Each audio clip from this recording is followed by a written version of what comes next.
नमस्कार, आप सभी का स्वागत है।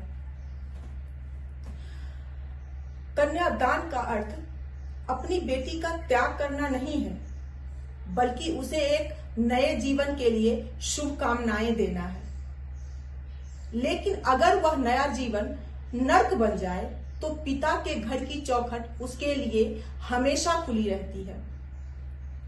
पिछले दिनों यूपी के मेरठ की एक तस्वीर ने सोशल मीडिया और समाज के मानस पटल पर गहरी छाप छोड़ी। एक बेटी प्रणीता 7 साल के वैवाहिक जीवन और फिर उस विवाह के जीवन से अलग होकर यानी तलाक लेने के बाद जब अपने मायके लौटी तो यहाँ सन्नाटा या शोक नहीं था, वहां ढोल की थाप थी, फूलों की बारिश थी और एक पिता का गर्व से तना हुआ सीना था।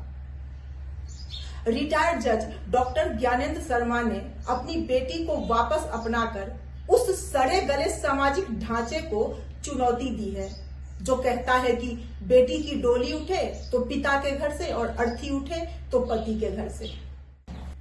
हमारे समाज में आज भी बेटी बचाओ बेटी पढ़ाओ के नारों के बीच एक कड़वी हकीकत यह है कि बेटियों को अक्सर बोझ समझा जाता है। दहेज की वेदी पर अपनी खुशियां कुर्बान करने वाली हजारों बेटियां आज भी सिसक रही हैं, क्योंकि उन्हें डर है कि अगर वे वापस आईं तो समाज उनके माता पिता को जीने नहीं देगा। लेकिन डॉक्टर ज्ञानेंद्र शर्मा ने साबित कर दिया कि पिता की साख बेटी को खपा देने में नहीं बल्कि उसे बचा लेने में है। अक्सर ब्याह के बाद जब बेटी पर दहेज के लिए जुल्म होते हैं तो मायका पक्ष एडजस्ट करने की सलाह देता है। एक माँ का कलेजा अपनी बेटी को बिलखते देख छलनी तो होता है, पर लोग क्या कहेंगे का डर उनकी जुबान सील देता है। प्रणीता के मामले में माँ माधवी का आंचल और पिता का स्नेह उस सुरक्षा कवच की तरह उभरा जिसकी जरूरत आज हर उस बेटी को है जो घरेलू हिंसा और मानसिक प्रताड़ना की आग में झुलस रही है। एक पिता अपनी बेटी पर जीवन भर की कमाई लगा देता है और तब उसका कन्यादान करता है, लेकिन जब वही समाज उसे प्रताड़ित कर वापस भेजता है तो वही पिता उसे स्वीकार करने में संकोच क्यों करे? क्या 7 फेरों के वचन बेटी के अस्तित्व से बड़े हो सकते हैं? प्रणीता का ढोल नगाड़ों के साथ घर आना एक सेलिब्रेशन ऑफ डिग्निटी यानी सम्मान का उत्सव है।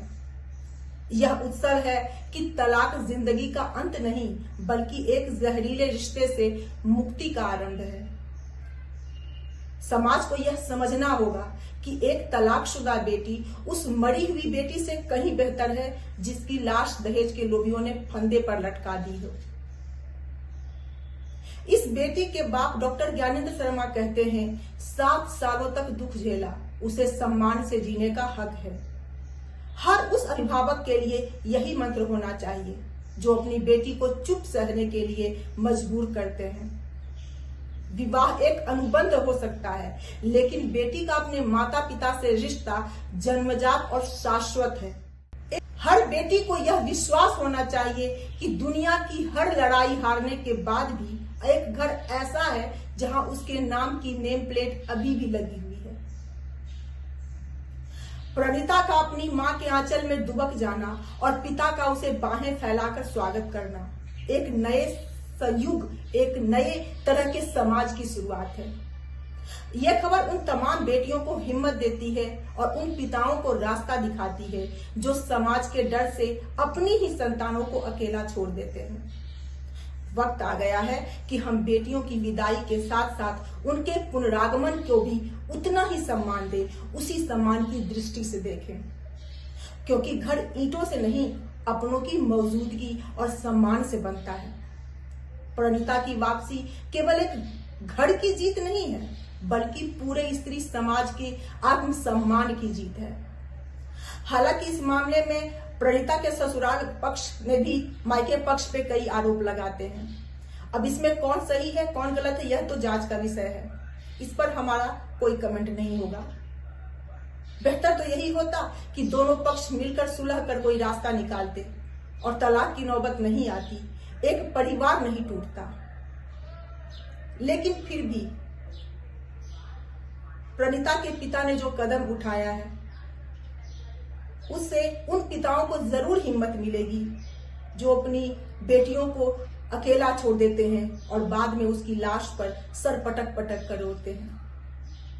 उम्मीद है आपको हमारा ये संवाद पसंद आया होगा। धन्यवाद।